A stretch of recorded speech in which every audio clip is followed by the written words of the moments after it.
রাতের প্রসাদে যদি এই খাবারটা থাকে তাহলে সবাই দুটো জায়গায় 4টে রুটি খাবে। রাধে রাধে বন্ধুরা, কেমন আছো সবাই? আজকে রান্না করছি পনির ভুনা মশলা। সবার আগে দেখো 200 গ্রাম মতো পনির বার করে নিয়েছি, আদা একটু থেতো করে নিয়েছি, আর কাঁচা লঙ্কা 4-5টা কুচিয়ে নিয়েছি, ক্যাপসিকাম আর দুটো বড় বড় গোটা টমেটো কুচিয়ে নিয়েছি। কড়াইশুঁটি একটু বার করে নিয়েছি। কড়াইশুঁটিটা অপশনাল, যদি থাকে তো দেওয়া যায়। এটা ফ্রোজেন করা কড়াইশুঁটি, আমার ছেলে বলে তাই দিলাম, আর না দিলেও অসুবিধা নেই। আর এখন কড়াতে দেখো সর্ষের তেল দিয়ে দিয়েছি, আর তার মধ্যে একটু জিরে আর শুকনো লঙ্কা ফোড়ন দিয়ে দিলাম। জিরে আর শুকনো লঙ্কাটা ভাজার পর সুন্দর একটা গন্ধ বেরোয়, তারপর এর মধ্যে দিয়ে দিলাম কাঁচা লঙ্কা কুচি আর আদা থেতোটা। এটাকে একটু হালকা ভেজে নিলাম। ভেজে নেওয়ার পর যে দুটো টমেটো আমি বার করে রেখেছিলাম সেই দুটোই এখন এর মধ্যে দিয়ে দিচ্ছি। টমেটোর মধ্যে একটু লবণ দিয়ে দিচ্ছি, তাড়াতাড়ি করে সেদ্ধ হয়ে যাবে। আর ভাজাটা এর মধ্যে হচ্ছে।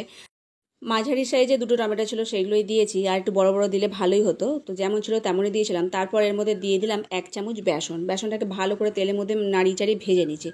আর ভাজা যদি বেসনে না হয় তাহলে একটা হালকা কাঁচা গন্ধ বেরোবে, সেই জন্য ভালো করে ভাজা হয়ে যাওয়ার পর এর মধ্যে এখন যে ক্যাপসিকামগুলো বানিয়ে রেখেছিলাম সেগুলো এখন এর মধ্যে দিলাম। ক্যাপসিকামটা বেশি ভাজতে লাগবে না, এটা একটু গোটা গোটা থাকবে, তো দেখতে সুন্দর লাগবে। এখন এর মধ্যে দিয়ে দিচ্ছি 1/2 চামচ জিরে গুঁড়ো, 1/2 চামচ ধনে গুঁড়ো, 1/2 চামচ হলুদের গুঁড়ো, আর কাশ্মীরি লঙ্কার গুঁড়ো 1/2 চামচ। সবকটা 1/2 চামচ মতোই দিচ্ছি। আর আমি কাঁচা লঙ্কাও এর মধ্যে দিয়েছি, তাই বেশি আর দিচ্ছি না। আর কাশ্মীরি লঙ্কার গুঁড়োটা দিচ্ছি একটু কালারটা সুন্দর হওয়ার জন্য। মশলার মধ্যে একটু জলও দিয়েছিলাম যাতে ভাজা ভাজা ভালোভাবে হয়। ওইদিকে মশলাটা ভাজা ভাজা হচ্ছে, আর এদিকে আমি পনিরটাকে একটু ম্যাশ করে নিচ্ছি। বেশি ম্যাশ করতে লাগবে না, সামান্য একটুখানি হাত দিয়ে চেপে চেপে দিলেই এরকম গুঁড়ো গুঁড়ো হয়ে যাচ্ছে। এটাকে খেতেও খুব ভালো লাগে। রাতে রুটি পরোটা যাই হোক না কেন সেই সবজি দিয়ে খেতে ভালো লাগে, অন্য দিয়েও ভালো লাগে, ফ্রাইড রাইস হোক চাই যে কোনো ভাবেই, জিরা রাইস হোক, তাতে খুব ভালো লাগবে।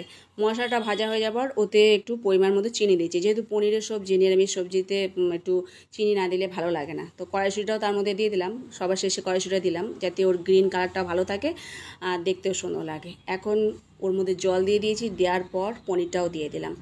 ব্যাস, এটাকে একটু ভালো করে ফুটতে দেবো। দেখো ফুটছে এখনও। আর চিনিটা দিলে টেস্টটা দ্বিগুণ হয়, সেই জন্য চিনি দিয়েছি। আর এর মধ্যে একটুখানি মেথি পাতা দিলাম। মেথি পাতা যদি না থাকে ধনে পাতা দিলেও খুব সুন্দর লাগে। তো নামাবার সময় হয়ে গেছে, বেশিক্ষণ সময় লাগে না, ব্যাস 10 মিনিটের মধ্যেই হয়ে যায়। দেখো হয়ে গেছে। সবার শেষে একটু গরম মশলার গুঁড়ো দিয়ে দিচ্ছি। ব্যাস হয়ে গেছে। এটাকে নামিয়ে নিয়ে ঠান্ডা করে তারপর রুটি দিয়ে পরোটা দিয়ে খেতে খুব ভালো লাগে। তো এখন আমি রুটি করিনি, রাতে রুটিই করব। তো এটা পাত্রে ভালো করে ঢেলে নিয়েছি। দেখো দেখতে কত সুন্দর হয়েছে, যেমন দেখতে হয়েছে তেমন খেতেও খুব সুন্দর লাগে। আর কড়াইশুঁটিগুলো কালারটাও চেঞ্জ হয়নি, খুব সুন্দর দেখতে লাগছে। এখন ফুলকো ফুলকো গরম গরম রুটি বানিয়ে নিয়েছি, আর এই রুটি দিয়ে ভগবানকে রাতের সেবা দেবো। রুটি করা হয়ে গেছে, এখন ভগবানের ভোগে থালা সাজাচ্ছি। আর এই যে একটা বাটিতে দিয়ে দিয়েছি পনির ভুনা মশলা, রুটি আর 1 গ্লাস জল। তুলসী পত্র দিয়ে ভগবানকে সেবা দেওয়া হয়ে গেছে, এখন রাতের প্রসাদ পাচ্ছি। সত্যি খুব সুস্বাদু হয়েছিল, আর এত সুস্বাদু যে দুটো জায়গায় 4টে রুটিও বাচ্চারা খেয়ে নেবে, এত সুন্দর খেতে হয়েছিল। তো এখন রাতের প্রসাদ পাই। আর আজকের মতো ভিডিওটা এখানে শেষ করছি। সবাই ভালো থেকো, সুস্থ থেকো। হরে কৃষ্ণ।